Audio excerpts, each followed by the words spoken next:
sudah ada agreement namanya MRA, ya, Mutual Recognition Agreement, ya, yang sudah ditandatangani kemarin dengan Wakil Menteri Lingkungan Hidup dari Jepang. Sudah ada agreement kerjasama antara pemerintah Indonesia dan Jepang sangat erat, ya. Ada nanti kerjasama, ya, ini kerjasama dengan negara-negara kecil. Sudah ada dengan Island States, kan ada Island State Forum, ya, setahu saya. Tadi pagi saya sudah ketemu dengan Wakil Presiden dari Seychelles. Negara Seychelles kan bagian dari benua Afrika, African Union. Dan ternyata beliau dan pemerintahnya sudah cukup banyak, ini sudah ada kerjasama dengan pihak-pihak di Indonesia. Antara lain, ya, ini contoh, Seychelles sudah kirim satu misi ke Banyumas. Nah, kenapa Banyumas? Ternyata Bupati di Banyumas ada program-program yang sangat inovatif. Antara lain pemakaian limbah, pemakaian waste untuk menjadi, ya, ada manfaat ekonominya, misalnya untuk bahan bangunan dan sebagainya.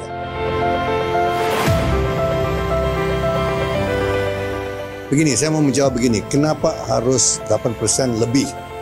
Ini bukan dari langit, ya, angka ini 8% itu minimal.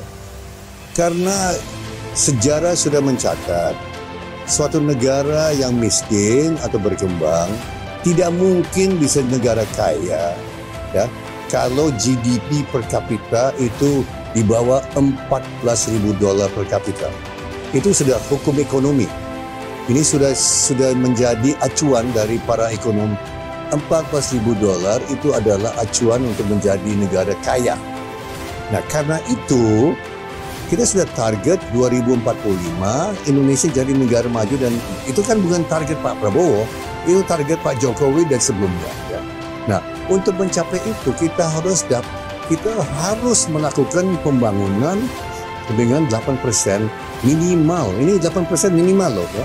Ini bukan up to, bukan sampai dengan, ini nah, setelah ada kajian-kajian kita sangat-sangat mungkin bisa mencapai suatu keharusan. Kenapa? Ada program-program yang bisa menumbuhkan growth, ya. Nah, antara lain apa? Antara lain program baru, ya, ini di atas 5%. Di atas 5% nanti ada program baru namanya makanan bergizi. Dan makanan bergizi nanti kita mencapai, nanti pada mungkin tahun kedua ke tahun ketiga kita bisa memberikan makanan gratis untuk 82 juta jiwa, ya, 78 juta anak sekolah, anak prasekolah, dan anak-anak 4 juta di dalam rahim ibu-ibu yang hamil. 80. Ini ada nanti suntikan dana yang begitu masif, ini akan nanti berikan pertumbuhan ekonomi. Kenapa? Karena program ini akan nanti perlu 82 juta butir telur tiap hari. Berarti ibu-ibu, mak-mak, dan peternak-peternak ayam nanti bisa jadi sumber dari makanan itu, ya. Nah, ini hanya satu contoh saja. Nanti ada supply daun kelor, ada supply daging ayam, daging domba atau kambing dan sebagainya. Ekonomi pedesaan itu nanti akan hidup. Oke, itu satu. Kedua, ada program perumahan. Perumahan 3 juta per tahun, ya. Ini bukan 3 juta 5 tahun, 3 juta per tahun. Maka 5 tahun target kita 15 juta unit rumah, apartemen, 10 tahun 30 juta. Ini juga akan menumbuhkan ekonomi, pertumbuhan ekonomi. Contoh kita di mana? Contoh kita Korea Selatan, contoh kita adalah Singapura, contoh kita adalah Republik Rakyat Tiongkok. Di mana di China selama 35 tahun perumahan merupakan 25% dari GDP. Ya. Terus ada program lain, program food estate, ya, dan ini juga akan menumbuhkan. Maka ini semuanya saya yakin bisa lebih dari 8%. Kalau saya pribadi bisa 9%. 9,5% ekonomi. Itu saya pribadi, ya. Saya kira 2-3 tahun lagi kita sudah, sorry. Ya, itu saya nanti tolong direkam ya. Kenapa? 3 juta rumah setiap tahun itu perlu berapa pekerja? Saya sudah hitung 5-6 juta pekerjaan baru ya. Nah, perumahan ada kaitan dengan 185 bidang usaha lainnya.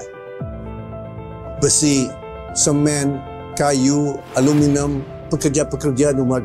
Kita sudah hitung setiap rumah di pedesaan perlu 4 tukang untuk bangun. 4 tukang. Ya. Kita mau bangun 2 juta rumah setiap tahun di pedesaan. Terus di perkotaan 1 juta. Itu juga nanti menumbuhkan. Ya. So, saya kira, ya maaf ya, 8% itu gampang menurut saya. Dengan perumahan. Terus apa lagi? Satu lagi yang belum dihitung, itu namanya internet connectivity. Ini ada McKinsey, terus ada lembaga lainnya sudah menunjukkan, ada studi-studi, setiap 10% rumah tangga ditambah di dalam jaringan internet itu bisa menumbuhkan pertumbuhan baru 0,7 sampai 1,3% per tahun pertumbuhan. Indonesia internet connectivity masih sangat rendah. Maka di situ ada skop. So saya sangat optimis.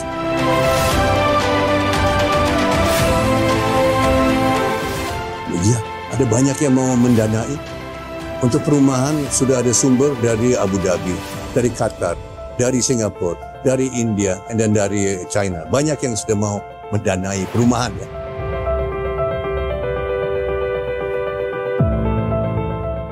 Yang dari 235 miliar itu untuk mendanai program pembangunan listrik yang besar sampai 103 gigawatt.